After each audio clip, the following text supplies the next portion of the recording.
যুক্তরাষ্ট্রের নিউ ইয়র্কে চলছে বিশ্বের সবচেয়ে পুরনো ডগ শো ওয়েস্টমিনিস্টার ক্যানেল ক্লাব ডগ শো। এবার ১৫০তম আসরে বিশ্বের বিভিন্ন দেশ থেকে ২৫০০-এরও বেশি কুকুর অংশ নিচ্ছে এই প্রতিযোগিতায়। ম্যাডিসন স্কয়ার গার্ডেনের মূল অনুষ্ঠানের মঞ্চে ওঠার আগে ব্যাকস্টেজে চলছে ব্যস্ত প্রস্তুতি, গ্রুমিং আর অনুশীলন। নিউ ইয়র্ক সিটির ম্যাডিসন স্কয়ার গার্ডেনের ব্যাকস্টেজ। প্রতিযোগিতার আগে শেষ প্রস্তুতিতে ব্যস্ত কুকুরের মালিক, হ্যান্ডলার আর গ্রুমাররা। ব্লো ড্রায়ার, চিরুনি, ব্রাশ আর স্প্রে দিয়ে নিখুঁতভাবে সাজানো হচ্ছে প্রতিটি কুকুরকে।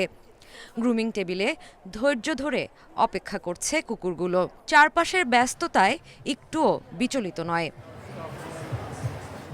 এবার ১৫০তম ওয়েস্টমিনিস্টার ডগ শোতে বিশ্বের নানা প্রান্ত থেকে প্রায় ২০০ প্রজাতির ২৫০০ কুকুর অংশ নিচ্ছে। পেকিনিজ, পুডল, শ্লাউজার, শিপডগ থেকে শুরু করে স্যালোকি, প্রতিটি ব্রিডের জন্যই রয়েছে আলাদা মানদণ্ড। এবারের আসরে ক্যারল ফ্রিড প্রথমবারের মতো অংশ নিয়েছেন তার ২ কুকুর পেকিনিজ বো আর আরমানি নিয়ে। এর আগে বহু বছর দর্শকের সারিতেই দেখেছেন এই শো। ওয়েস্টমিনস্টারের সুযোগ পাওয়াটাই বড় ব্যাপার। এটা লটারির মতো, আপনি জানেন না ডাক পাবেন কিনা। খবরটা যখন আসে তখন বিশ্বাসই হয় না। এই শোতে অংশ নেওয়ার অভিজ্ঞতা একেবারেই আলাদা। ব্যাকস্টেজে শুধু নতুন অংশগ্রহণকারীরাই নন, আছেন অভিজ্ঞ হ্যান্ডলাররাও, যারা নিয়মিত জাতীয় র্যাঙ্কিংয়ে শীর্ষে।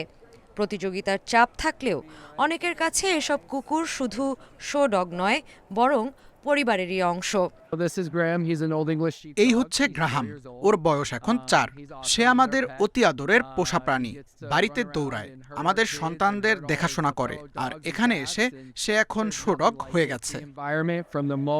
১৫০ বছরের ইতিহাসে ওয়েস্টমিনিস্টার ডগ শো এখনও বিশ্বের সবচেয়ে মর্যাদাপূর্ণ প্রতিযোগিতাগুলোর একটি।